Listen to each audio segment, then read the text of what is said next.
What's going on? You listen to King Cam Ujumbe Podcast and Ujumbe Meets Message. And yeah, we got a special guest coming in from the West Coast, and he is our very own brother Tony Hawkins, and he's gonna cook. Understand? And so I hope you have something to write on, something to write with. And today we're gonna talk about the return to the roots, ancestral reconnection in Africa with Tony Hawkins. He'll be here in a few. He just texted me. He told me he's on his way. But in the meantime, I figured it'd be the best time to talk about what we're going to do in October. Yeah. This book, An African History of Africa, from the Dawn of Humanity to Independence by Zainab Badawi.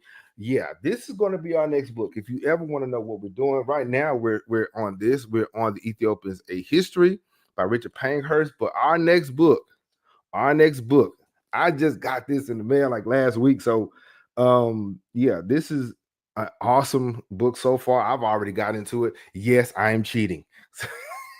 so so yeah, this it's our she opens up really thorough. You understand?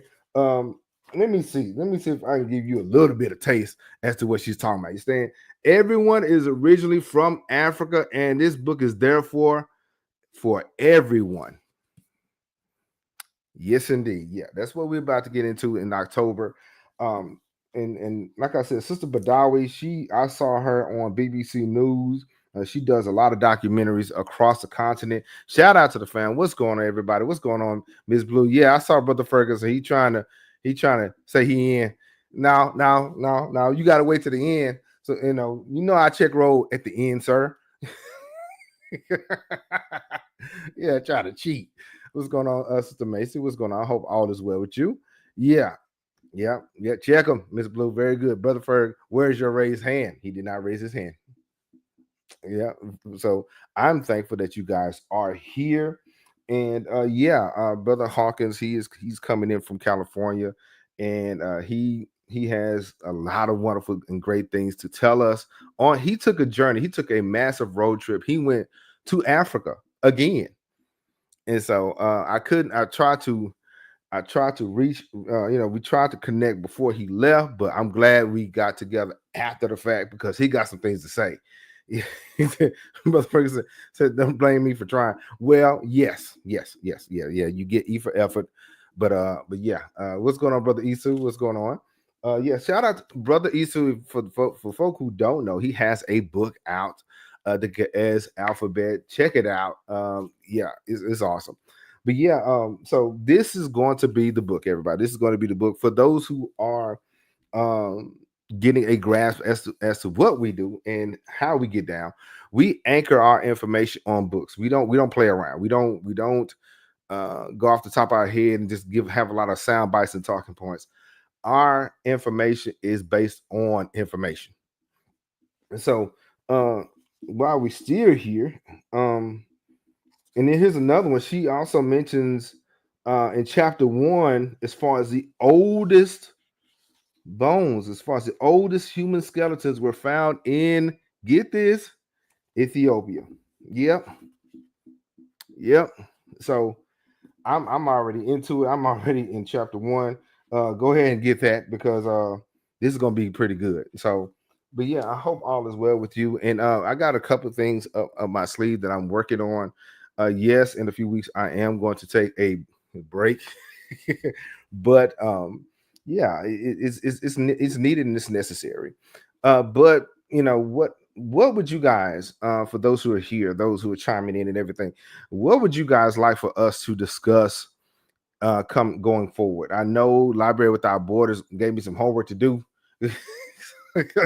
I know Library Without Borders gave me some homework to do, connecting Kemet, Congo, and the Nile Valley, as well as the Yoruba. So, if there's anything else, while we're waiting on our brother to come in, is there anything else that you guys would like for us to discuss, or like to revisit? And so, think about this: when it comes down to African history, it is vast, right? And the information is pretty in depth, and it can go. But I don't want to be I don't want to be the type that just go over information and nobody wants it. So you guys tell me. You guys let me know. All right, was the bones found? Um, was the bones found that the home Nelidi? Forgive my spelling. Nelidi? No. Let me see. You playing? Let me see. All right, hold on. Let me get back to the book. Yes, it is in chapter 1, and let me see. I just had it. Okay, let me give you a little bit of it. It says the bones was for millions of years old. This is Lucy or Dinkanesh, right? And she is known in Ethiopia, part of the lineage that eventually led to the Homo sapiens, Latin for wise and thinking man. She goes on to say Africa is where it all began for us modern humans. We should be united by a shared beginning in a way that enables us to look beyond race to a time when such differences did not exist. All right. And so she identifies the fact that um, it was found in Ethiopia. And of course, she goes up against Charles Darwin. She speaks against Charles Darwin, whose views was outdated and it was racist.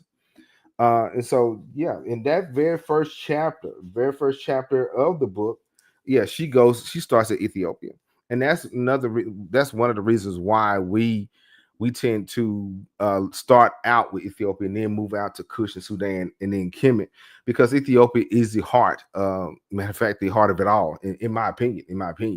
So, but yeah, what are some things that you guys would like for us to talk about? I know that the Ujumbe members have their say, but I wanna know what do you guys want us to discuss and what us to do.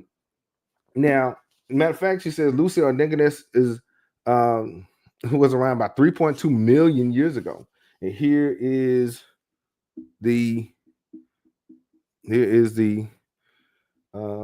here's Lucy. Okay, so and then not only that, she starts with Lucy, and then she goes on in the next chapters, of course, Kemet, the gift of the Nile, Kingdom of Kush. Now, that's where I kind of disagree with her on, because why would you start with Kemet and not the other way around?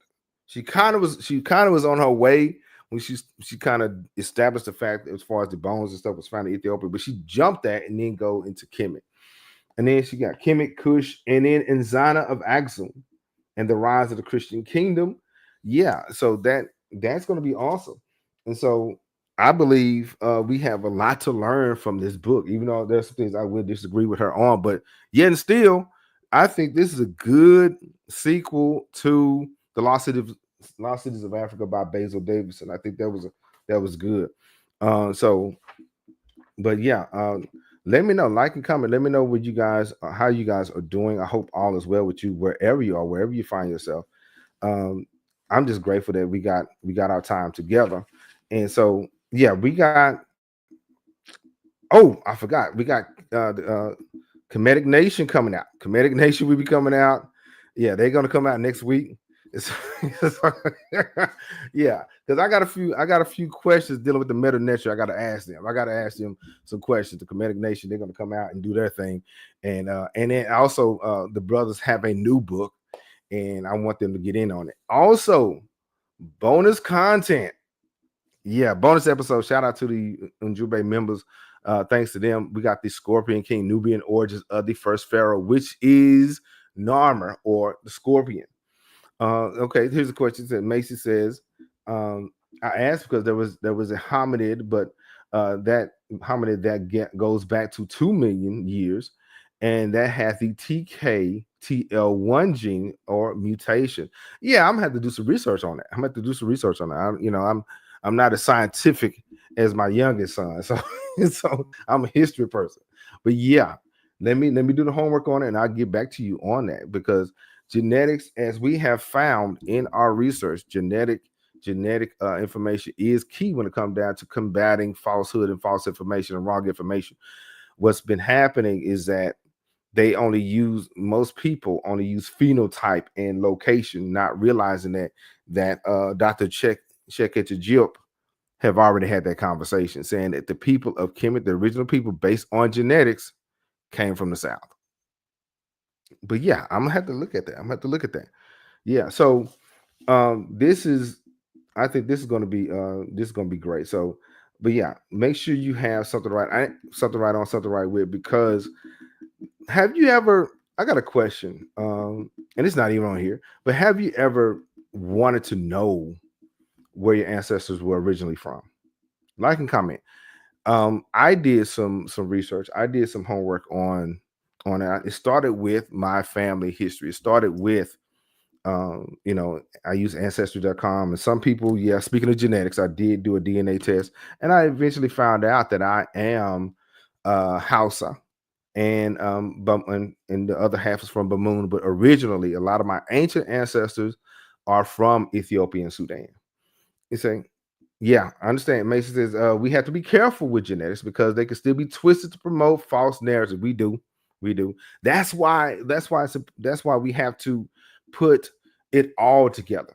Genetics and science is just a percentage of the overall information, right? We still have primary source documents. We still have oral tradition. We still have uh, for my archaeologists, the spade work that still has to be done. Genetics is not the end all be all, but it does help. So yeah, so what I did the and of course, dealing with ancestry and family trees and everything, we can only go so far, right? I can only go technically, I can only go into, say, the 1800s. So what I did the genetics, and I did the information. I found out that yeah, I have some Hausa and Bambara, and also I have some ancient ancestors that are from the Nile Valley. And so when people say that we're not from there, especially the Arab people, especially the Europeans that come in saying that the original people of Kemet weren't black, I am living proof that the ancestors were black and it was from there. You see what I'm saying? So yeah, have you ever wondered that? Have you ever wondered where your ancestors are from? Let me know. Let me know. So I would like to officially welcome you back to another special live stream today. We're just not just telling history, okay? We're trying to live it, right? We're trying to live it through. And so we got a guest that's coming up, Brother Tony Hawkins. He made a powerful journey last summer across the lands of Africa. He took some he took some road trips, and what begun as travel became, yeah.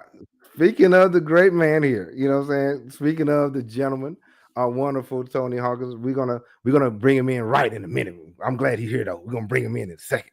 So yeah, so but yeah, as you can see, fam, Tony, our beloved brother, Tony Hawkins is in the building, and so yeah. So, but yeah, he took, like I said before, we tried to get together before he left, but it didn't all happen like that. So, but he's here with us, and when he came back and said, "Yeah, we gotta hear about his experiences," and so he made a powerful journey last summer across the lands of Africa, and I think, in my opinion, it was a spiritual homecoming for him. And so he went to places like Nigeria. He went to my understanding, Benin. He may correct me if I'm wrong, but he was road tripping, and I want to be like him when I grow up. and so and so he reconnected. Get this, y'all. He reconnected with the Igbo people. Yep. And I mean, not just an email or something like that. I ain't saying that. What I am saying, he went out there and fellowship with the Igbo fam.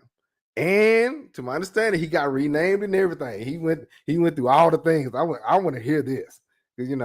But yeah, so he connected with his ancestral family, and he experienced something that few people in the diaspora, especially in the West, ever get a chance to do. You see what I'm saying? We take that for granted that just take a road trip to Africa and then connect with people. No, it don't work like that. It don't really work like that. And so he was renamed in Africa.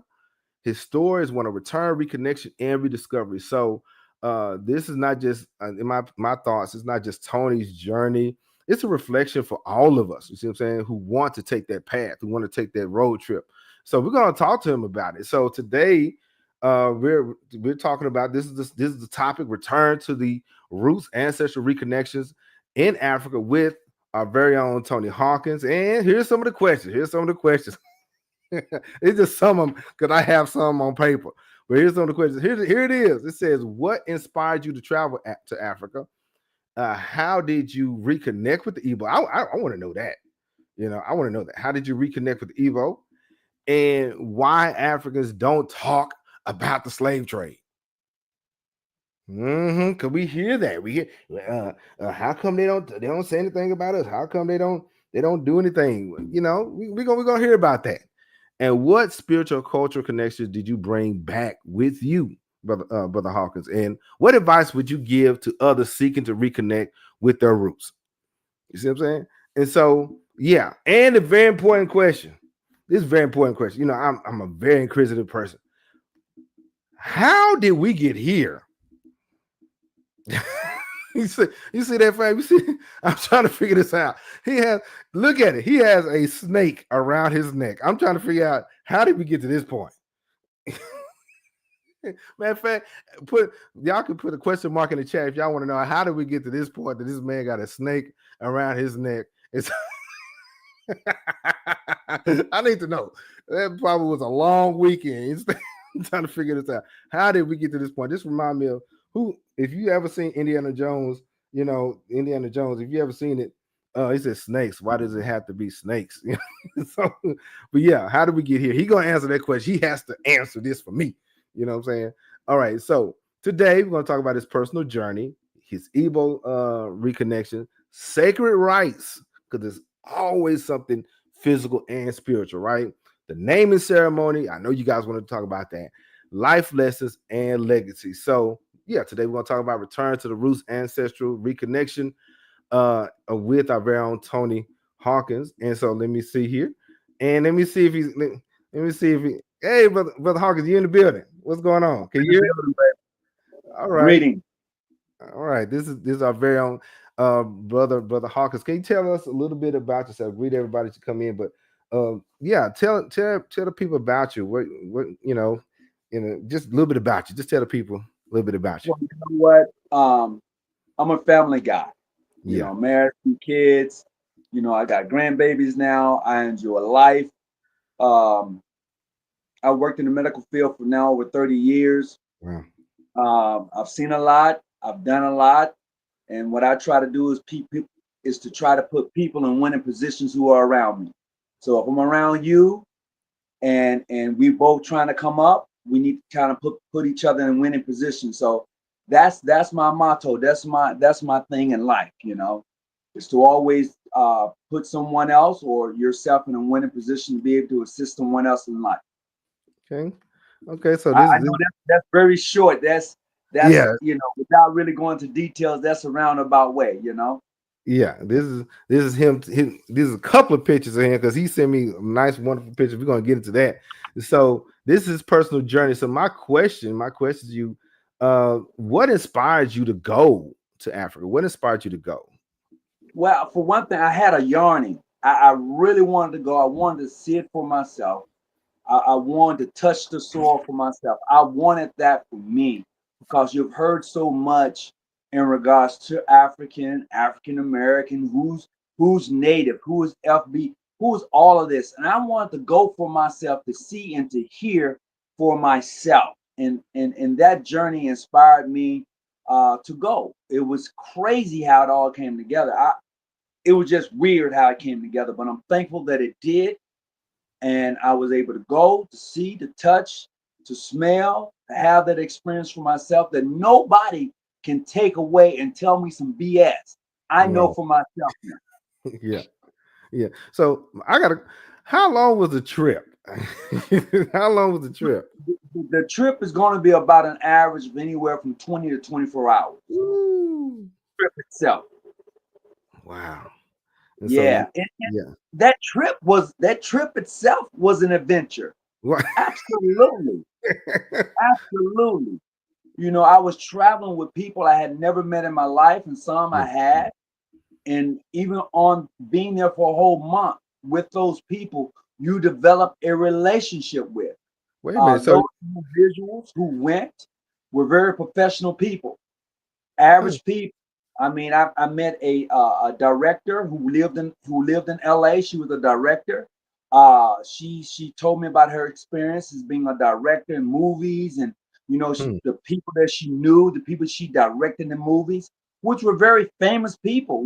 So we connected. We had these experiences, and it was awesome. I met couples on there who was very, very, very, very, very, very, very well off. I mean, when I say very well off, it was Yeah. great. I had a chance to actually have breakfast with Sherman. What's his name? Played with the Seattle Seahawks, number 21. Sherman. Dang Uh, it. y'all help me, y'all. Yeah, Who's but his grandmother went on a trip, and I had a chance to be with her and to talk with her, not about her grandson, but about her. It was great, man. And then I want to say her granddaughter was with her, and it's just made for a fantastic trip to hmm. see Black folks. It was 53 of us on Wow. this trip, and to have that experience with us, and then with those who we met on the continent, fantastic. Wow. It's by the way, number 21, it was Sherman, it was Richard Sherman. It was Richard Sherman. Yeah, Richard Sherman. Thank you, thank Yeah, you. yeah. Yeah, Yeah, his this is his grandmother was with us, and wow. and that was her 10th time going to Africa. Wait a minute. She went 10 times? She's going 10 times. Wow. Wow. And then you After said she got some you was there for country, she traveled there 10 times and you was there for a month. a month. Wow. It's Yeah, I crazy. said the same thing. I said the same thing. Wow. Yeah. And this is some of the pictures here. What are we seeing here? This is some of the So, images that so what you're seeing, we in Lagos, Nigeria. oh, okay. We're in the city, man. They got a city like the United States got a city. Don't get a trip. All Wow. right. So we're on the bar up. We're on the rooftop, Yeah. overlooking the city, having a great time. I mean, of course, we're smoking cigars, Yeah. and we really lining it up. Yeah, so they're in they he touched down did you touch down in Nigeria or this was just your in Lagos No, in I touched down in Nigeria, Lagos. That's mm-hmm. where we was at. We was there for most of the time, but of course, we end up going to Benin and to Ghana, but we was Mm. there most of the time. So we was at I can't think of the name of the hotel, but anyway, they call it a compound. The Wow. place where we was at had four other hotels on it. The Wow. property did. It was huge. Wow. And they had a convention center there. They had plays. And I just want you to think for a moment. Mm-hmm. Think of going somewhere and the only people you see that looks like you. Wow. Everybody, 99, you only see a few of those other people, but everybody looks like you. And Wow. everybody speaks between 2 to 3 languages. And here you are, you're looking like everybody, but you only got one language. Think of that. um That was beautiful, man. yeah. So here's another picture here. You with the look like you with the family enjoying yourself and everything. Yeah. Yeah, again, that's on the other side of the rooftop. They had a fire pit up there. We're like just really kicking back, really having a good time, enjoying the atmosphere.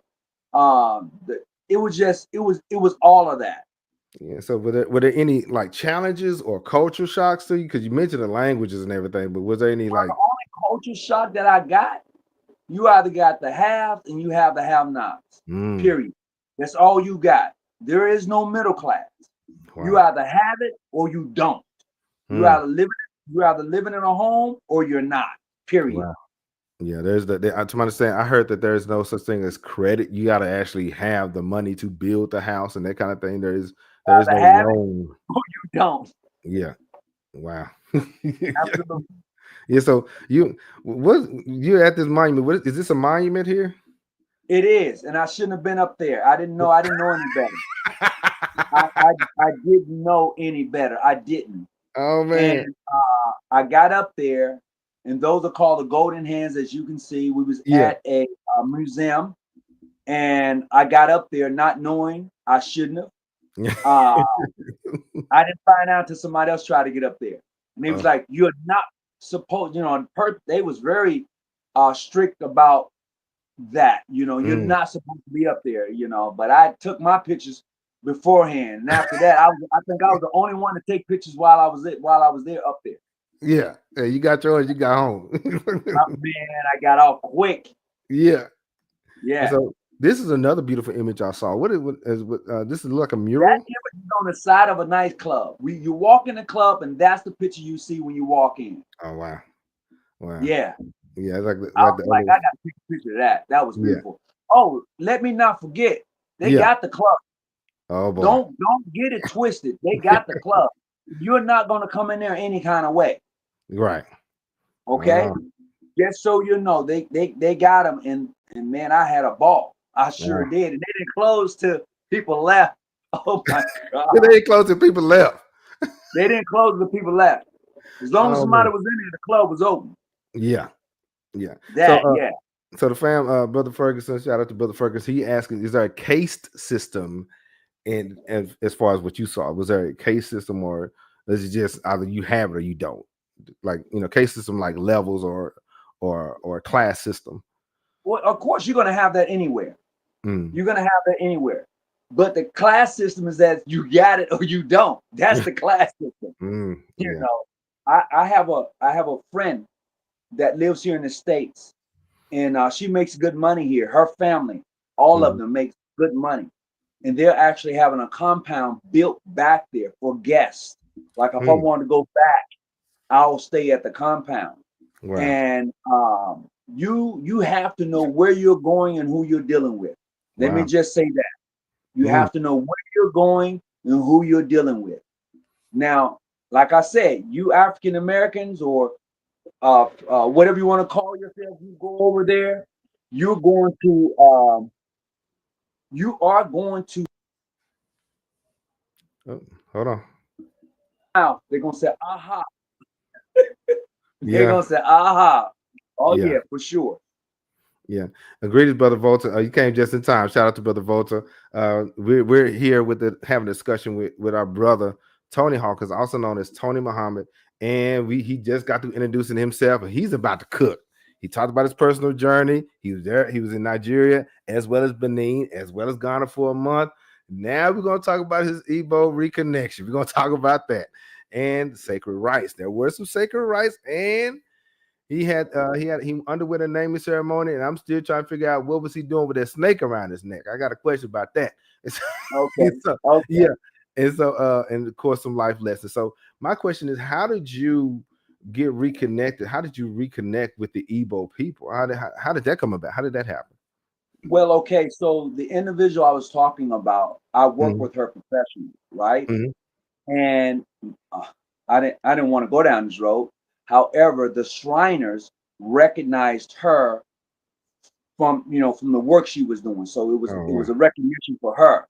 And she came, she liked what she saw, and her and I had always communicated. We have always talked. She knew I Mm-hmm. wanted to go to Africa. So it was the whole thing. And she approached me and said, how would you like to be part of the Igbo tribe? I said, Wow. I don't know my DNA like that. She's like, no. She's like, there's a ceremonies that we do for those who really want to reconnect. You Hmm. have to tell us what you want to do. And I was like, Igbo, huh? So of course, you do your research, and you be like, them some bad folks. Them Yeah. people with the it, right? Yeah. He Yeah. was like, yeah. And then I learned that she was Igbo. She was Hmm. Igbo or Igbo. Mm-hmm. Uh, but anyway, so we teamed up. She got me involved with the African Goodwill ceremonies. Mm-hmm. These ceremonies are bestowed upon those African Americans who's connecting with Africa. Mm. And in that process, she got me connected. Me and my wife both. We went through a naming ceremonies, as you said earlier. My wife received the name, and I received the name. It was Mm. directly from the family. The Wow. family gave me the name, so it's not like something I thought of myself. No, that family from the Igbo tribe gave me that name. So when I go back, I connect with the family. Yeah. Okay. So on your journey, and you took a picture of this. Is this Igbo? I'm sorry. No, it's not. That statue there was a statue of the lady. She's in a garden, right? That's Mm-hmm. where it's at. It's at the uh, African Museum in Nigeria. I And this got you. lady is in this garden. And this goes that she's a warrior. Okay. Mm-hmm. She's a warrior. And I took that picture because it stood out her with her being in the center of the garden facing the Queen of England. Mm. Why was she facing the Queen of England? What do you I think about don't that? know. I I didn't think know, she but I did. looked into what she had in her hand, but Uh, she's facing the Queen of England. oh, she has some. She has some with a sharp pointed object in her hand. She has some. She has some form. Yes. Yeah. So brother Hawkins, he connected with the Igbo people, and so now I saw this picture. By the way, who's this gentleman here? That is a king. That Mm, is a king. He's out of I want to say he's out of Nigeria. mm-hmm, Okay, so he's a king. He's out of Nigeria. We went to his palace. We went to visit him. We gave we visited the same school that he went to. mm, We end up and that's where you see the elders. Where I actually sat with the elders, you'll see that picture. But with him, we actually had a well built for the campus. Also, we gave clothing to the school from I think mm. it was from like K to like eighth grade. So we supplied all uniforms for all the kids there while we was there. Wow. So you didn't go out there empty handed. You came No, no, no. bearing gifts. Yeah. We took book supplies, school supplies, you name it. We had it, and we gave it to each school that we went to. We had a certain amount that we gave for all the kids there, along with their school supplies and their school uniforms. So so I know in the West, in the Western world, especially in America, the public education is basically funded by the government. How does the education system work? How does that work out there? Since you I mentioned don't know. uniform school supply. I don't know necessarily how it's funded. Mm-hmm. However, everybody has a uniform on. Yeah. There's no cell phones in class. They're Oh, using chalkboard. oh Okay. man. Somebody that has a computer is the teacher. Period. Wow. Students are focused. When I say focus, brother, Yeah. it's yes sir, no sir, yes ma'am, no ma'am. You don't speak until you're spoken to. Wow. It's discipline, and Mm. I mean that from the heart. Yeah. Yes sir, how you doing, sir? Yes ma'am, how you doing, man? It is no hey miss, it's no hey Miss Johnson, none of No. that, miss, none of that. No. It's yes sir, no sir. Period. Yeah. Yeah. And so did you now it looked like you took a journey on a boat. Oh So man, yeah, go yeah. ahead. Yeah, you took a journey on a boat. Was this on your way to see the Igbo people, or was that just a tour in a sense? That boat right there, we was headed to we was going to we was in Nabeen, Mm. and we was headed to yeah, there you go. We was headed to the city on the water.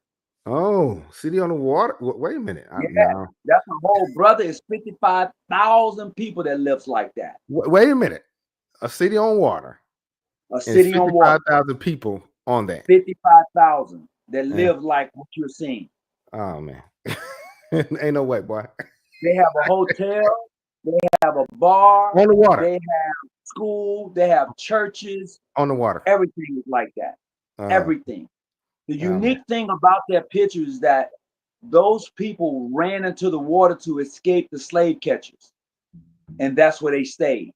Wow. So okay. So they ran to the water to escape and they Yes, stayed there. it's actually on a river, and the river is like chest deep. Hmm. While we was there, we donated to them 10 canoes. That's the only way you get around is on canoes. Period. Mm. Wow. So Italy is not the only place where they have those canoes. No, No. no, no, Okay. no. They got The in Africa bean, too. yes, indeed, and that's how they live, brother. They Man. make their own juice. They make their own liquor. They make their own. They brother. They do what they do. Yeah. Yes, Yeah. So then, send me this picture. Is this who's this wonderful individual that you got here? that is Richard Sherman's grandmother. Oh wow, wow. Yeah, Okay, Okay, and she She family, she's been to Africa 10 times. 10 times she's been to Africa. Wow. And she has, and I did a journey through the forest. And she told me when I came back, I did that journey when I was 70. Mm. I was like, you did that when you were 70? So what happens is when you begin this journey into the forest, Mm-hmm. okay, you go up on levels, right? It's like this bridge, and you got the two lines on side of you, so the bridge is kind of wobbly, right? It's Wow. that type of bridge. So you're walking up. So as you go in, you go up, level off. You go in and go up, Oh level man. off. I think it was like 10 stories high, Wow. overlooking the forest and the trees. And you can see, the animals and the monkeys. You can see all that. Yeah. Yeah, Yeah. absolutely. So how long did it take you to go through that forest like that? How long did it take you to take that journey? That was about an hour. An hour. And the Yeah, sister was because what 70 when she did. happens is you have people in front of you, so everybody can't be on the bridge at the same time that you're Mm. walking across. Yeah. So when it came my turn, I think I was going to the highest peak on the bridge. And man, all of a sudden I was beginning to freeze. I'm like, this is not the time. There's no helicopter coming to get you. There is nobody saving you. Don't look down. And they Oh tell no. you don't look Oh no. I'm staying where I'm at. down. Y'all just tell me when So y'all get back. I'm here. I'm here, right? So I'm Yeah. going up. I'm looking up, and I'm focused on the upward path, which is good.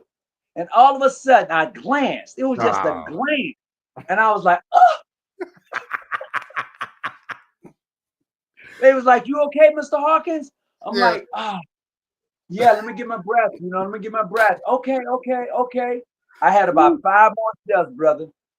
I took Man. them 5 steps, got on that platform. I was like, "Oh, I ain't gonna look down no more."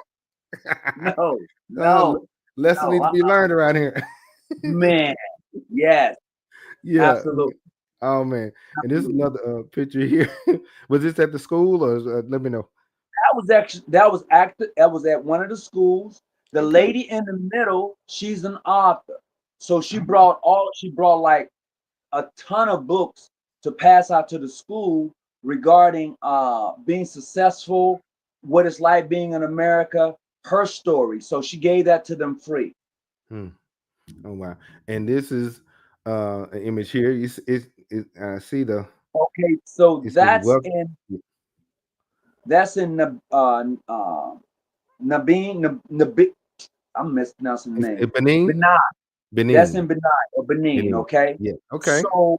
So they took us on a walk from that place, that particular image where I'm at, Mm-hmm. all the way to where the slave ships come in at, and where the canoes would be, and then they would take you out into the ocean. Wow. Now, the unique thing about that is the ocean where we was at, it was hitting the beach hard. Wow. Those currents were strong. They told us not to go down, but you got some of us who don't believe doodles stink. Mhm. And because the current, when it hits you, it grabs you. Yeah. So it doesn't like come up against you. It hits, it go boom, and it pulls back and Wow. shrinks. So they was telling us not to go down, but some of us still wanted to go down just. And I'm a good swimmer, but when I seen that, I was like, that ain't for me. No. No. That's not for me. It And the says. beach was beautiful, but yet trashy because Mm. people don't go there. They don't go there to picnic, to enjoy it. They don't go there at all. Hmm. It says, "Welcome to the Moby Royal Family Original Slave Relics Museum, Bugadari. Journey to Unknown Destination." Hmm. Yep, And think about it. These four individuals, they may have left together, but one may have went to the Carolinas, another one may have went to Haiti, another one may have went to Brazil, another one may have went to Jamaica. Yeah. correct. And what I learned is that the reason a lot of us we was captured for one thing, okay? Yeah. A lot of Mhm. us were in already tribal war, all right? Mhm. So with that being said, it was easy for the king. to trade you off because you was captured during the tribal war. Mm-hmm. And they would give mirrors because a lot of them had never seen themselves. So a mirror, a gun, liquor, trinkets were the small things that they'll trade slaves for. Wow. Wow. And think Yeah. about as we think about us now, we're still selling each other off for trinkets, for those little things. You know. Oh yeah, the unique thing about where I was at in this particular picture, there's another picture on there regarding William Abbas. Yeah, I got him. Let me see if I can get him. Hold on. Yeah, tell me about William Abbas, because his name is Sarkey, and that's what Yes, caught my attention right here, fam. Named Sarkey. correct, Sarkey's house of for king, and so yeah. correct. Okay, so he was the founder of that area where we was at. Okay, Mm-hmm. and that place still had the slave rooms. It was, all of it was still there. Although it's caving in, it was still there. They had his last living relative didn't die until 1987. Wow. And then His son, that was his last. I'm talking about his son. His blood didn't die until 1987. Yeah. And I did a little research on him. He had over 120 wives and a lot of children. Yeah. A lot of kids, but they all stayed there.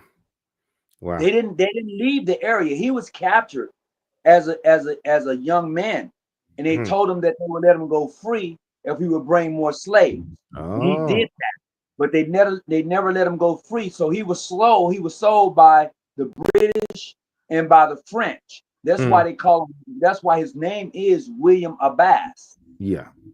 Wow. His grave, his grave and his son's grave is side by side. Wow. Yeah. So this is part of the journey here. Look like you was on a trip. That's the journey I was saying, that where we had to walk to the beach where the waters were very rough as they hit the beach. That is that walk. It's about a mile. Ooh, you got those steps in on that one. You not only went to the beach. Walked it, and there is no restroom along the way. Hold on, fam. Listen. When you go on these trips, listen to me. Brother Hawkins just said there is no restroom on the way there. So for you females, you have to make sure you use the restroom before you start that journey, that walk. Everybody couldn't make that walk. There were some that stayed behind because they couldn't make it. Wow. But for those of us who did, we walked it, and if you had to go use the restroom, you just walked off to the left or to the right. But you make sure you tell somebody, because there are people who still live in the bush. Oh, go get you. You know, and like I said, their modes of transportation is on the motorcycle. They ride motorcycles everywhere. Yeah. When we went to the DR, these people were zipping through them motorcycles like 3 at a time. I'm like, man, no, I couldn't. I seen 4 people on a motorcycle. I'd never seen 4 people on a motorcycle in my life, but I did. Wow. But I noticed how they handle motorcycles versus the way we do. In the States, they zoom, they really flying, but motorcycles are more like bicycles over there. In some yes, yeah, it is. They got their own lane specifically for them. Wow. Absolutely. So this is another picture here. You look like you're still in Benin right here, right? I am, and that is the door no return for them. Oh wow, the door no return to Benin. Start our journey. Yeah, that's as we began to start our journey. Wow. So we had to cross the waters to get there. So we had to cross a river in order to get where I'm at right now. Yeah. Wow. And then you had to walk another mile. And and we don't, fam, we have to understand that this was not a couple of feet journey. Some of our ancestors was traveling hundreds of miles to even get to the western banks of wherever they were, be it the Gold Coast, be it Ghana, or Benin or Nigeria. It took them, because they got a lot of our ancestors from the interior of Africa and brought them over. and a So lot of them didn't make it. absolutely. And to piggyback off what you said, we was told a story about those who fought the fight, as far as the Mm, uprising there, and they have their names inscribed on who and what and how it happened. So it's not like they don't know. Oh, mm, they know. yeah, They know. yeah, because that, Oh, yeah. So that's the thing. A lot of over here in the Western world, we'll say they don't talk about the slave trade. So, well, what do you think about that? Do they talk about it over there? you have to go to listen to the stories. Mm, They're mm, not coming on YouTube or Facebook and sitting down telling the stories. It's passed down. You got to go over there and listen to them tell you the story as you look at them, and they'll mm, tell you, yeah, this tribe fought, this tribe did this, and these people did that. They're there, and they will tell you the story. And that's what made it so unique for me is to hear them tell you mm. we fought. All of Wow. us didn't just bow down. We fought, Hmm. you know, and it gives you a sense of like, okay, that's not what I was told. Exactly. Exactly. Yeah, that's Exactly. not what we was told too. So if we don't tell our own stories, if we don't go hear it for ourselves, we're never going to get it. You know, we're Yeah. never going to get it.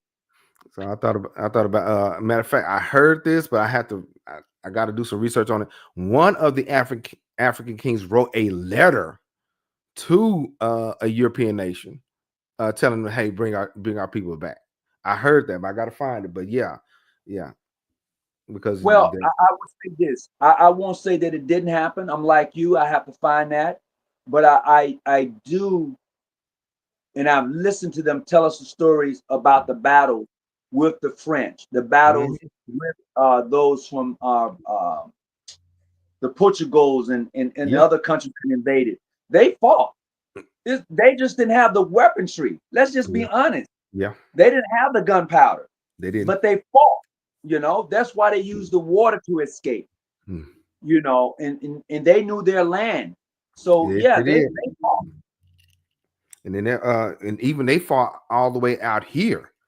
To my understanding, there was over 300 some odd slave rebellions in the United Correct. in the Americas. I'm not going to just say just the United States, but they was fighting over here too. They wasn't just singing "Sweet Little Sweet Chariot." They was giving folk that work.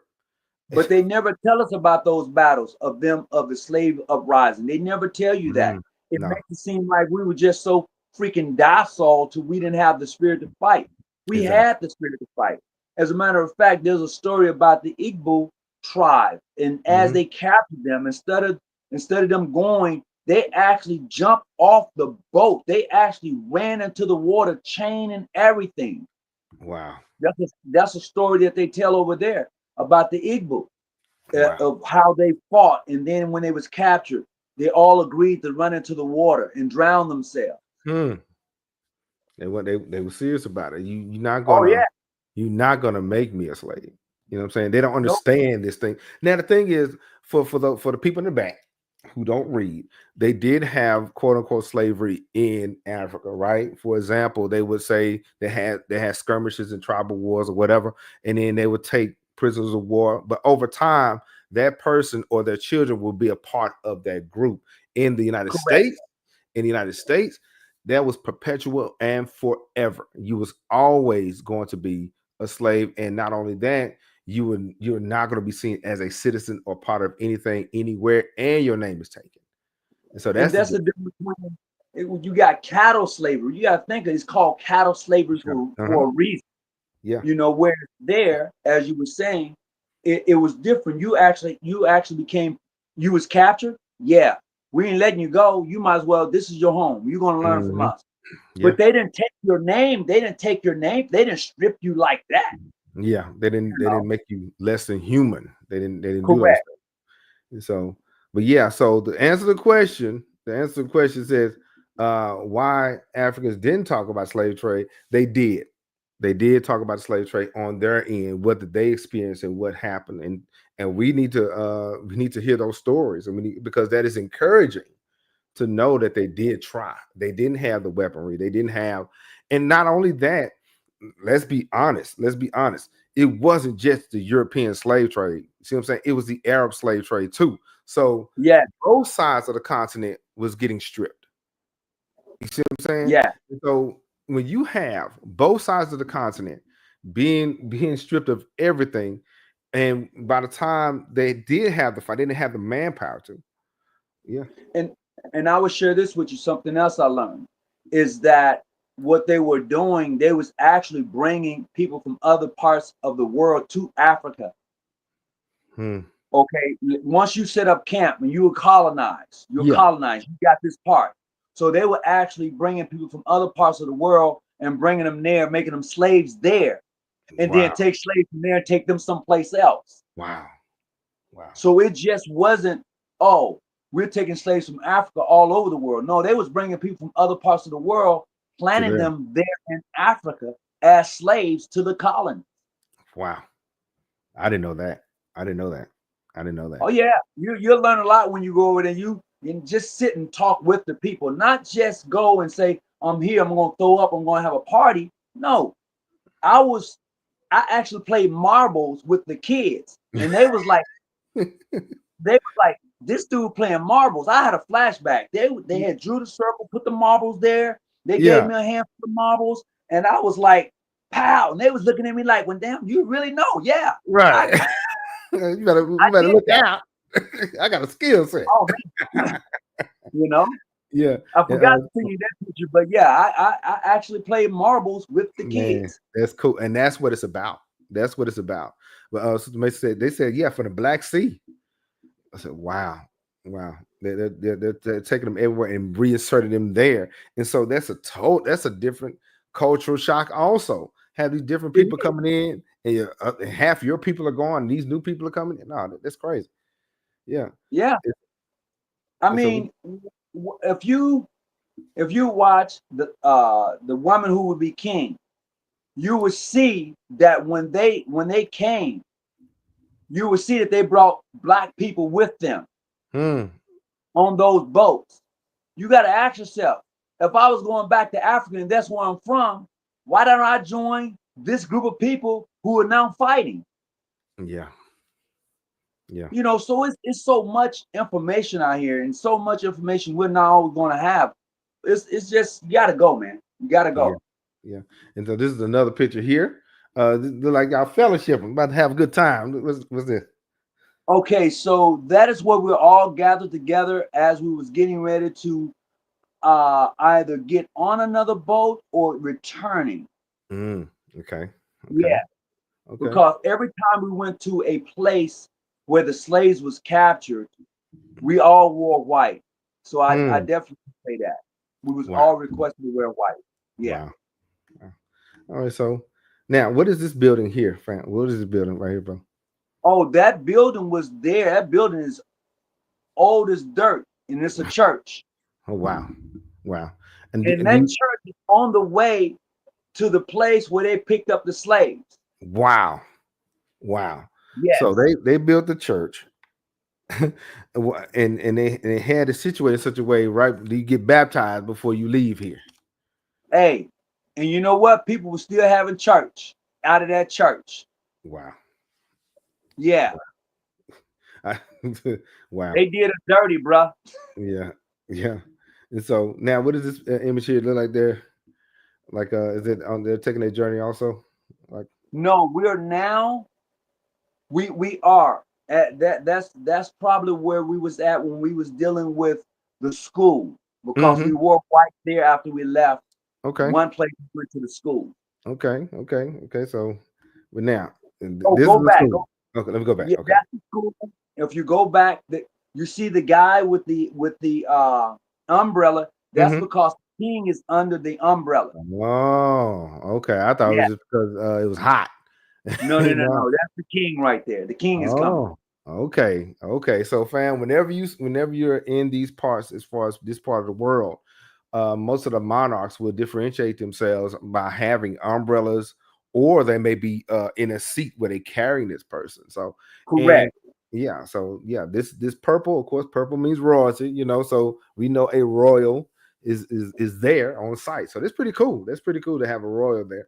And so this is at the school, right? And they have the uniforms. You know. Yeah. Yeah. Yes, that's me. That the attire that you see me wear, that Mhm. is strictly for those who are Igbo. Oh, okay. What So they this wear. is this you had you put this on after the naming. We're about to get to the naming ceremony in a second, but this is after that, huh? Correct, All right. correct. Wow. Okay. So So the Igbo tribe there, they are more established in the finances. So mm, every tribe got their own little thing. yeah. Igbo is money. Everybody tell you you want a business, you got to be with the Igbos. If you're not with them, you're not going to really get a good business. Wow. They'll tell you that. Wow. There's another tribe that runs like the money. They own that money thing. So every tribe got their own little niche that if you want to get in, that's where you got to go. Yeah. And I think that's another reason why some of our African family that come here, they focus on a certain sector, a certain degree plan, or because they're people. That's what they do. And so Yes. yeah, yeah. So they in the finances. So here's another look like a nice picture here, like just I'm Ebo. with all the teachers. Oh, As you okay. see, that the lady in the white, she was part of the crew that I was with. But as Hmm. you can see, I'm in the background. She jumped in my picture, but I'm okay. And all of those are teachers. Everyone you Oh see wow, there. wow. And it's You know what I couldn't figure out is how do they keep white so clean on all that dirt that I see? because the dirt is clean. Bro, I couldn't figure it out. Man, yeah, Yeah, that they keep, and that's crazy because I think in Sudan they wear a lot of white, and you would yeah. think that they will be dusty looking at the end of the day, and it's not, huh? It's not, bro. It's not. I don't know. I can't call it. And then it's Everything amazing. is colorful over there. Everything is colorful. And Wow. everybody got their own dress. And you can Yeah. identify them by the way they dress. Mm-hmm. So you Mm-hmm. know exactly who you're talking to. Wow. And so, and again, brother Hawkins mentioned earlier that it's crazy to see that you go to a place where you are the majority. Oh my Lord. Man, Yeah, I'm telling you. Ever I ain't have to worry about no police, nobody man. looking at me different Wow. until I open my mouth. But every just think about everything you did, every place you went, everything you touched, it was you. Wow. Wow. That was the amazing part for me. I mean, I need some extra towels. Here come a black person bringing me an extra towel. Or I need a ride somewhere, somebody black taking me. Or I need to exchange my money, somebody black coming in exchange my money. Every aspect of your life is touched by somebody that look like you. That's Every part. wow. That is mentally freeing too. You see what I'm saying? I went to a couple years ago. I went to the DR, and everywhere I saw my face. I saw everybody look like me, and yes, and I just got through telling my students about liberation and freedom, and it has certain nuances of freedom in the United States, and then there's some that's taken away in the United States. Almost because a lot of my students drive cars, and I said, you notice in here, almost every other block you see a police car. I go to the Dominican Republic. I could not find a police officer. But when I did, they had something on them, but they weren't everywhere, and that's Yeah, crazy. That's a and freeing idea. man, so we had because we are African Americans Hmm. and we do carry money. All we do carry money, and Hmm. American dollar goes a long way over there. Yeah, We had security because of that. I'm gonna be honest with yeah, you, and that's because we all. It's just what it is, you know. yeah. And once we open our mouth, you knew that. Oh, you ain't from around these places, so we From this had part. Yeah, So we had security wherever we went, and they told the people they with us. So yeah. their security was very stringent, very tight, and Hmm. also we had military over there that followed us. Hmm. When we got ready to go across the border into Bedin, the military then took over security, although our security detail still stayed with us. Oh, that's cool. That's cool. You know. So he went family. He was in Nigeria. This dude was in. For those who just got here, I'm telling you, this man was in Africa for like a month, right? He went he went to Nigeria, he went to Benin and Ghana. And what is this picture? Look like they having a big old meeting. Look like they're having a meeting. They did have a big meeting. Yeah. That what you see there is the council, the elder council. Oh. That's what you see there. And we was invited to come in. We're in the king's palace. Wow. And those are the elders or the chiefs. And they were on one side and we was on the other side. There were some of us that sit behind them. But yes, that's that picture. We're in the palace. You see they all dressed up in they traditional That's clothing. everyday wear. Yeah. And so here's another one. Here's another picture here. These are royals. These are the kings and the royals that are. Okay, so those are chiefs too. So the first set are the elders, and then they sit on the other side. You know, on the other side of the elders. They're like the council purpose people for the village for the city. So it sounds to me, because I teach government at my high school. It sounds to me that Africa had some form of democracy before the United States. Oh, bruh, let me tell you, when they go vote for the political officers and people, oh, it's a fucking party, and the military is right there making sure none pop off. It's a man. We got stuck in the traffic for 2 hours. Oh no. Because they throw parties and everybody come out to vote. Bro, you talking about voting suppression ain't a thing. No. Everybody coming out. They're not cheap. Everybody. Yeah. And that's our understanding of voting and fairness and things like that. Our concept of voting and our concept of justice and equality is totally different than most of the world. And why? Because we got it from our elders and our ancestors. So now you reconnected with the Igbo people. And so we talked about the journey of Igbo reconnection. Now we're about to get into some sacred rites and naming ceremonies and all the things. We're about to get into that. So now, but if you're enjoying the content, like and subscribe to both of our channels, because brother Tony Hawkins has a YouTube channel. Also, tell the family about your YouTube channel. You can find me on John G. Jones Research Lodge 147. That's the YouTube channel. It's strictly a Masonic channel, although we touch and talk about everything. Nothing is off limits on that channel over there. You know, the good, the bad, and the ugly. Man, yeah. So like if you enjoying what you're hearing, like and subscribe to both our channels. Just saying at the same time. Get a 2-for-1 special. Yeah. So here we go. Now, sacred rites. Yes. Oh my. Here we go. Yeah. Here we go. This is here it is. Sacred rites. And I still got a question about that snake, and I'm holding that. And I'm holding on to that. So sacred rites. So here is, I saw this, the rite of adulthood. What is that? Yeah. So everything was that's their culture.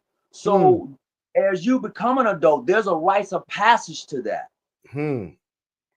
So I can't, if you blow it up and pass it on to people, you can read it, man. There's a process to that. I'm an adult, I'm 18 now, I'm whatever. No, there's a process to that.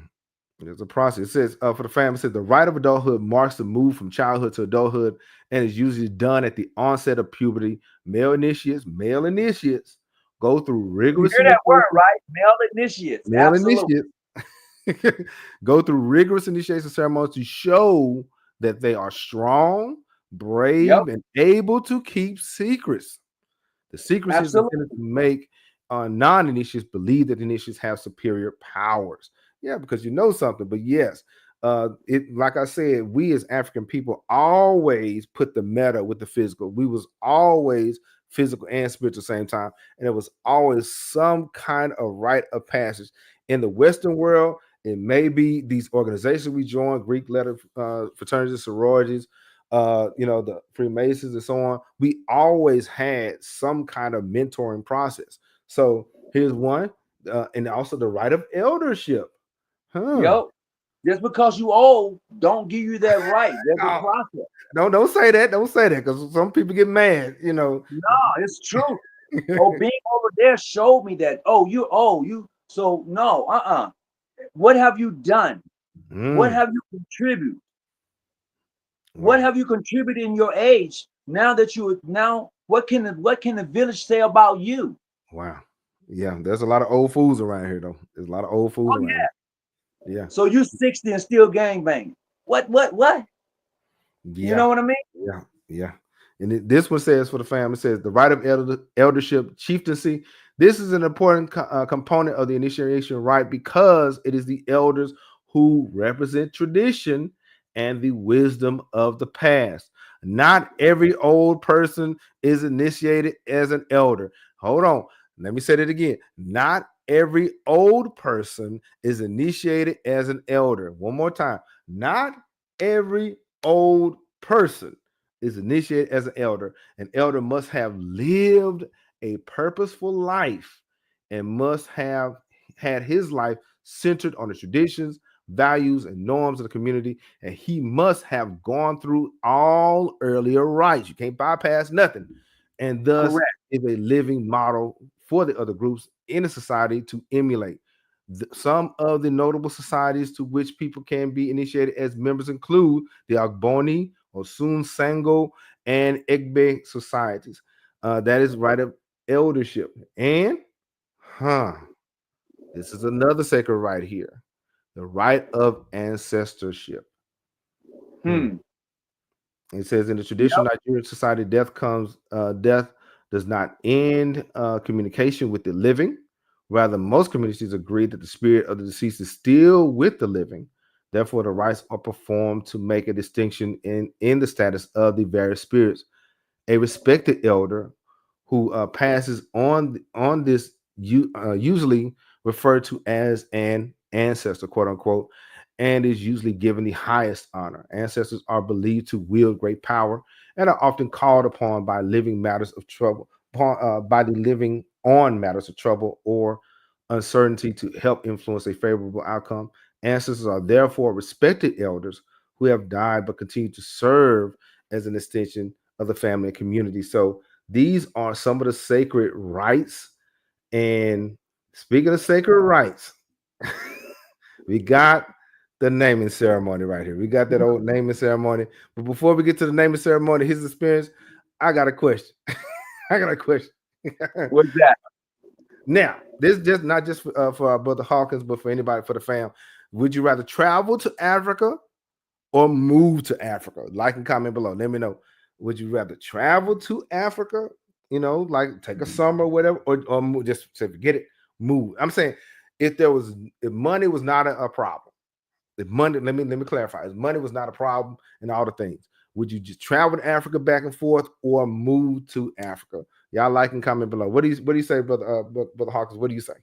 I would actually move Yeah, yeah, because if you're telling me money isn't an issue, that yeah. means when I get there, I can make changes. I can do things. I can learn the culture. Wherever Hmm. I'm going to be, I can learn it and understand it. And once you learn it and understand it, you telling me money is not an issue. Nah, nah. Oh, All the expenses paid, all the things. Yeah. look, the unique thing about being from the Western Hemisphere is that your mentality is different than theirs. So you're going to bring a little extra juice with you, Yeah. right? And Yeah. when you lay that on them, along with what they already know, it's a wrap because them people are very efficient. Bro, Mm. I'm gonna say this: OSHA will have a field day in Africa Wow. because they ain't wearing hard hats to build buildings. I'm looking at these people. I'm looking at them as they are working on a building, Right. and they're doing it physically. They ain't got the heavy crane. They doing this physically. They're moving this stuff. Wow. Okay, so along with that type of work ethic, man, that's why a lot of leaders over in Africa, when they ask Americans to come back, they want you to invest To do in something. Africa. Yeah. Mm-hmm. They Yeah. want you to invest in Africa, and I True. get it.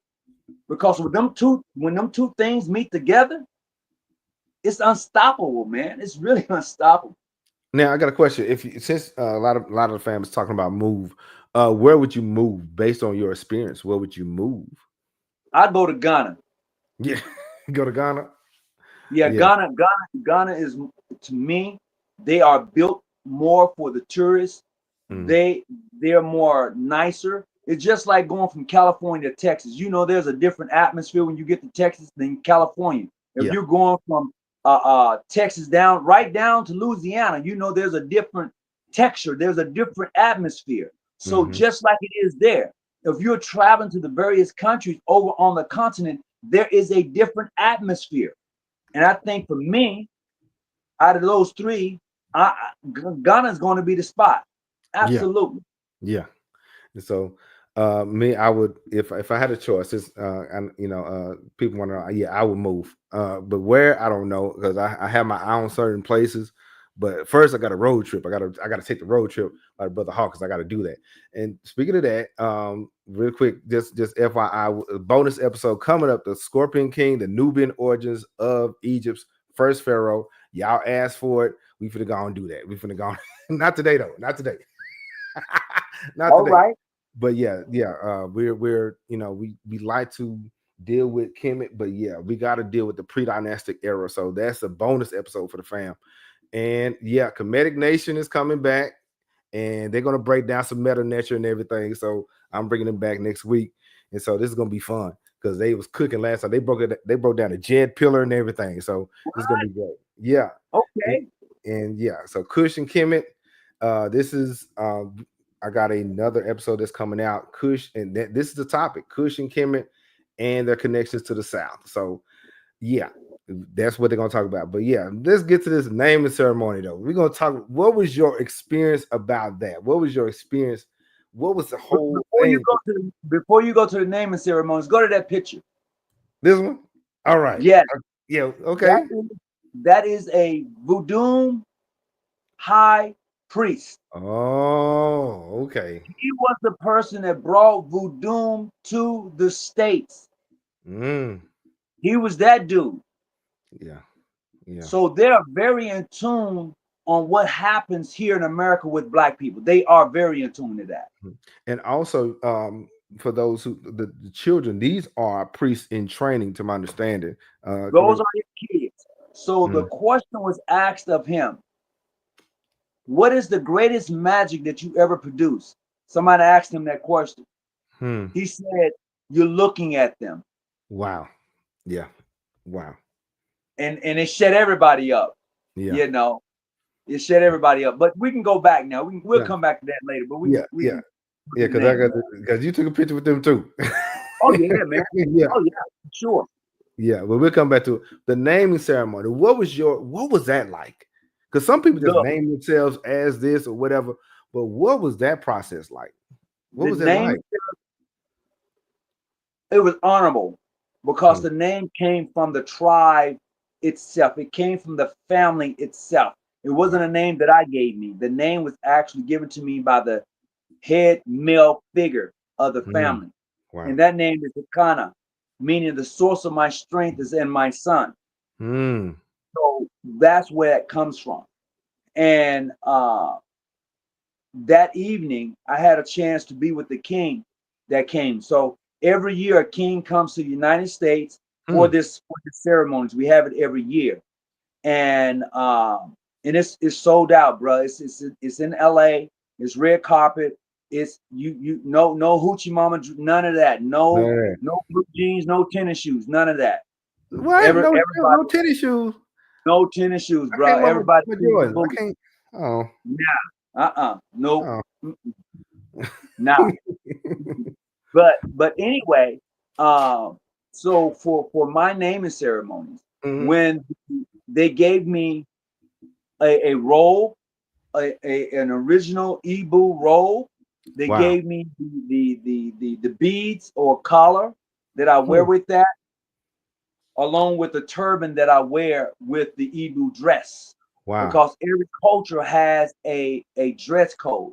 Yes, they And if do. I go anywhere and dress like that, I'm representing the Igbo family, period. Wow. Wow. And So, has that changed your sense of self or sense of identity? Has it changed? oh man, look, it has it is added to the fact of knowing versus I think. I think Wow. no, there's no I think in it. It's what I know. A lot of people can tell you, hey man, I believe such and such. There's a difference between believing and knowing. Hmm. I can care less about your belief. I want to know what you know. Yeah. Tell Yeah. me what you know. Wow. And when my visit there concluded that it's best to know instead of believe or Hmm. to think that you know. Yeah. So so one more time. So it's like I think it's like a uh evolution where we have Tony It's definitely Hawkins that. and then Tony Muhammad. Now, how to understand there's something about Tony Muhammad that some people may or may not know. Oh That's- yeah. yeah. Oh, definitely. So the Tony Muhammad was given to me by the Honorable Louis Farrakhan when I Wow. visited him at his home. Wow. And he told me, he said he wrote it in my ritual Mhm. to my dearest friend, Tony Muhammad, Wow. you know, from the Honorable Louis Farrakhan, put his little degree stuff behind it, and he Yeah. signed it. And I'm Yeah. like, wow. He said, Yeah. yeah, you're Tony Muhammad. And here's the weirdest thing. Before that, I was going to the mosque and I go to the church. I do both, so don't be tripping. And Yeah.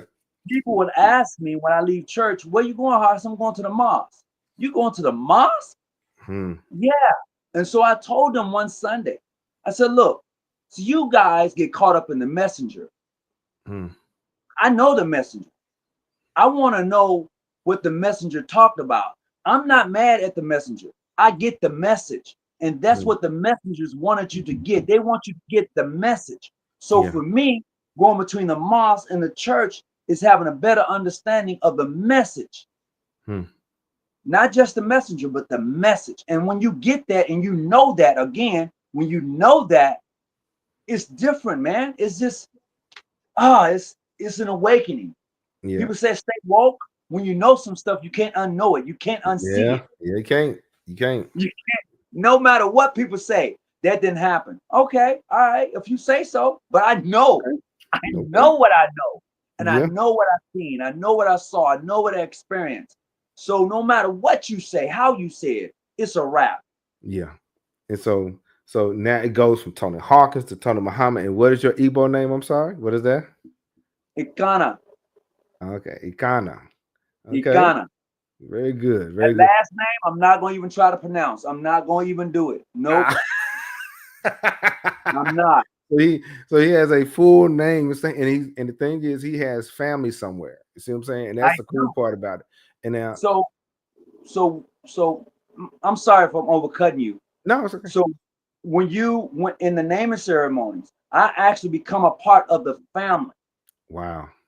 Okay. So Wow. even when I went back this time, there was a family member that was there waiting on me, wanted to take me out away from everybody else. Yeah. And they knew it. So everybody knew that I had a family member there that wanted to take me out, but we were so busy Yeah. enjoying the city and the act. I didn't get it. We sat, we fellowship, we broke bread, we talked, but I didn't get a chance to go with them personally. So, Oh. but they were with me quite a few different days as I was at the hotel. I was doing some other stuff. They wanted to take me shopping. I couldn't have brought back nothing if they'd have brought it for me. I Right. couldn't have. It would have been too much. I ain't gonna lie, you Yeah. know. Yeah. But yeah, I do have a family over there.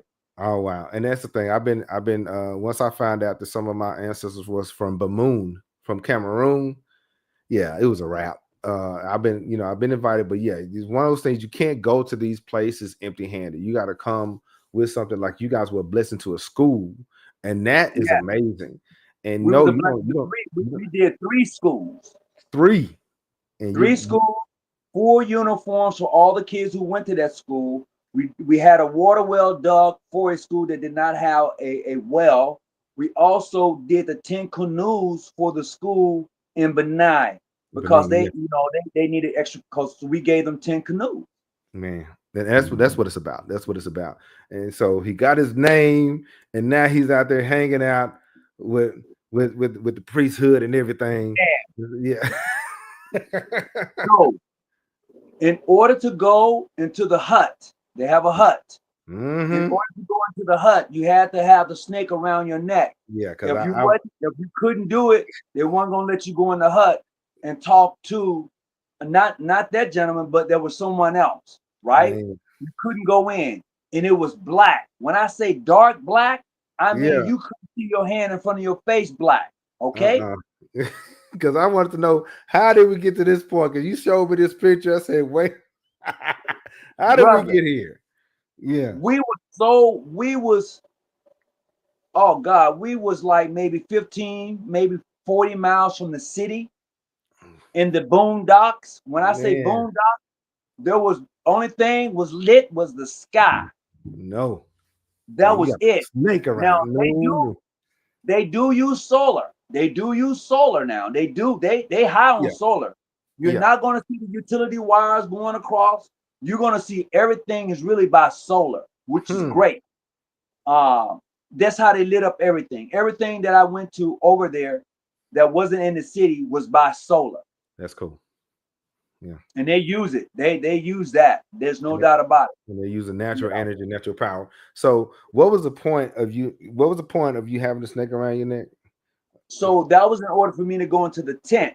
To be with the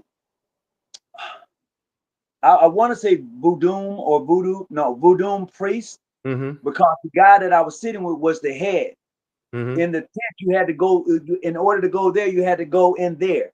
Oh, wow. In order to get to him, you had to go in there, Right. Yeah. Sort of thing. Yeah. Man, so for those who aren't into snakes, you understand that you may not want to take that trip. But some people wasn't into it, of course. No, but you know what? If you're gonna go take a trip, do all the things, have a good time. So, and that's what it's about. It's about learning new things. So, you want to be amongst the people. You don't want to just be in a place and not be amongst the people. True. I learned a lot when I was there, especially visiting the Vadum priest. The stuff I knew. No, I'm gonna change that. The stuff I thought I knew. Right. And then to find out that it was absolutely correct. My whole venture, when I think about Christianity and Islam, and my whole thought process is totally flipped 360 degrees. Wow. Totally flipped for me. So that being said, what advice could you give to people who want to reconnect with their roots? What are some advice or some lessons you can give? If you honestly believe and you think in your hearts of heart, this is that land, that continent, that body over there is where you come from, no matter where it's at, and that's your heart desire, go. Wow. Go, because that was my heart desire. I had a yearning. I had a like, I gotta go. Let me share something with you. Hold on for a second. I'm gonna share something with you. Okay. And family, if you have any questions, don't forget to you can put them in the chat and everything. Thank you for being here. And don't forget to hit the like button. And for my new people, don't forget to subscribe. But yeah, if you have any questions, have them ready, because Brother Hawkins has been so gracious enough to come through and talk to us. So if you have any questions, let us know. But yeah, I'll share something with you. Now, they know all about you. I'm gonna tell you this.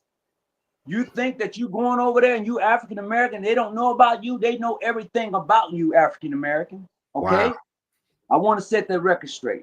So this right here are prayer beads. Okay. All right. Oh, that's nice. And then this also is the same, but it goes around your wrists. Okay. This is actually sand from the castle, from the slave castle.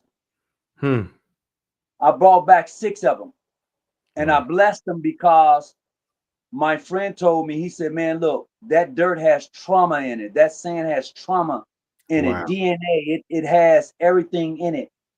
You need to bless that before you do anything or give it to anybody. So I Right. did that. I have a special prayer, that thing that I do, ancestral thing I do. So I'm gonna put this in an hourglass, right? Right.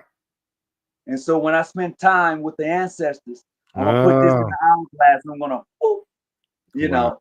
So that's my thing. I have 6 of these. Wow. 6. And I'm gonna tell you, those people, when I say those people, I'm speaking of those people on the continent.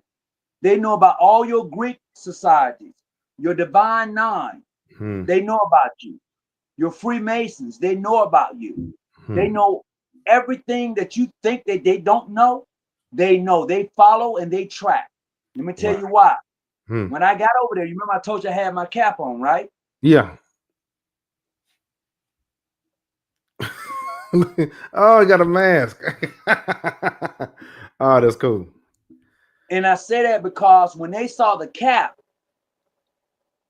they split and then they came back and they said, "This is what we have. This is what we have." And I was looking at that, I was like, "Well, damn," you know. Right. And I was like, "Okay." Now there were brothers and sisters that was with me that was from Delta, Zetas, Omegas, Mm-hmm. Sigma, and they brought theirs out too. Wow. They had them made, already made for you. Wow. And these people was in the middle of nowhere. I'm not talking about the city. We weren't even in the city, bro. Yeah. We were in the middle of nowhere. Wow. And they got all your cars. They got your Mercedes. They got your Bentleys. They got all them cars too. The Right. roads are just not built for them. You know what I mean? In Yeah. some places they are. In some places in the city, you can cruise around in your Bentley, your Mercedes, and you can look the part. But Mm-hmm. outside of that, That's a wrap. no, you got to make sure your suspension is ready. Right. So, Real talk. what if? So, How can we maintain those connections even if we can't go to Africa? What do you think? How can we? What you're gonna to me, Mm-hmm. you're saying maintaining a relationship. Or at least You're gonna have establish? to Mhm. do it now. Or at least establish? Yeah. Find somebody who's actually from there. Yeah.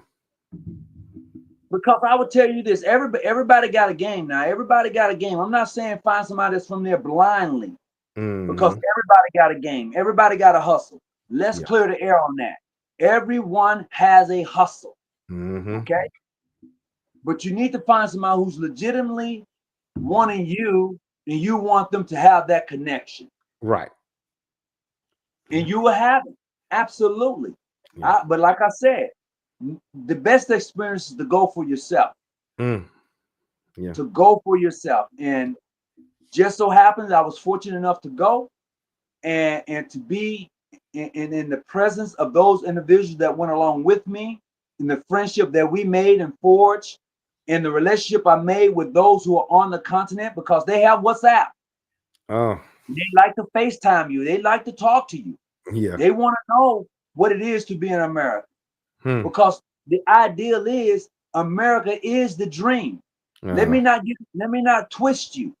Yeah. They believe America is the dream until they get here. Yeah. They be Yeah. like, oh shit.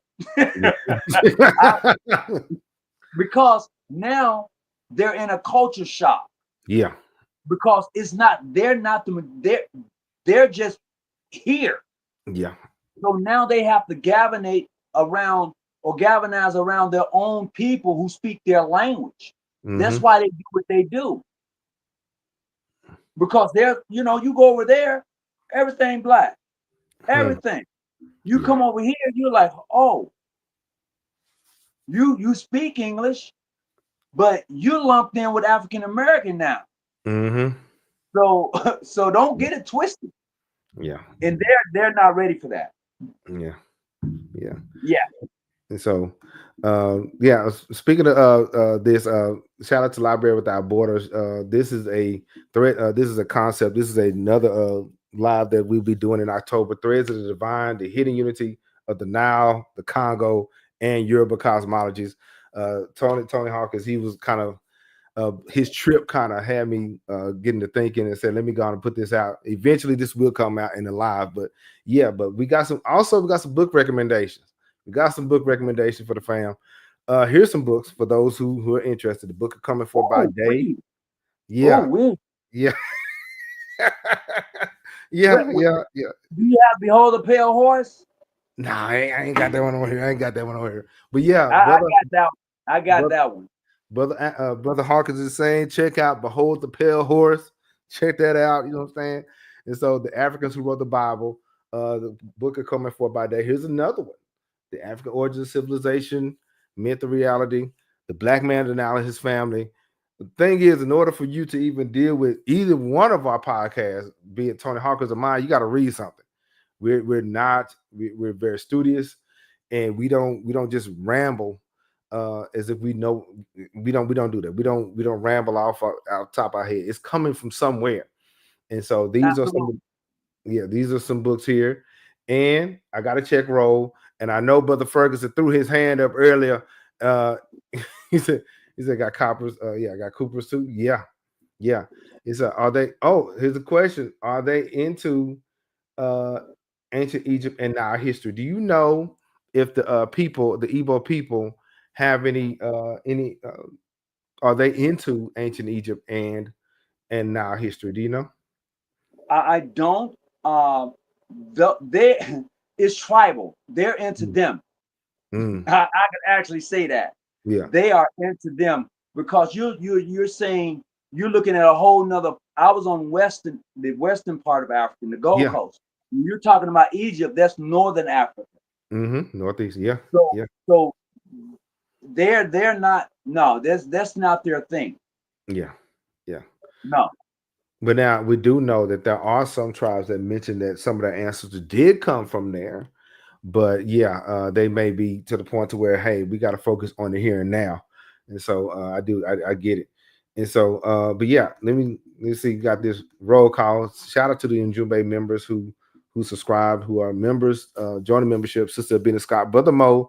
Shout out to Brother Mo. He's not with us right now. He is trying to level up in his career. And so I get it. He's trying to pass his test. But when that's I know right. but I know when he get back, it's gonna be lit. So, Brother Isu, shout out to Brother Isu. He just wrote a book, the Ge'ez, or the Ethiopian Alphabet and Coloring Book. Check it out. Shout out to him. And now here are some new members. Oh, Sister Linda Willis. Shout out to Auntie Linda. She says, "Hello, everyone. Sorry I'm so late." Sister Linda is the sister of Baba Yahya Shabaka, who moved to Morocco, and so we just chopped it up with him last week, and our sister Linda is with us, and so much love to the fam, they're a blessing, they've been a blessing to us, so so it's awesome to have Sister Linda with us.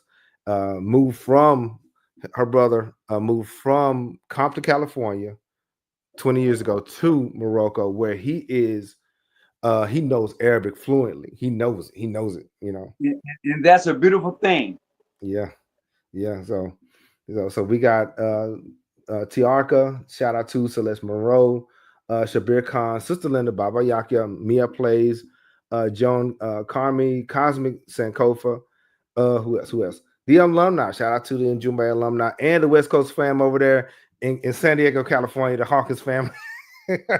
Shout out to the Hawkins family and the Igbo people. If you are present and I didn't call your name because I'm lazy, type in here. Type in the word here. And so, but Brother Ferguson mentioned Behold the Pale Horse. Shout out to Brother Ferguson and the fam out there in Dallas. You know what I'm saying? We in Texas, we different around here. So I'm very thankful.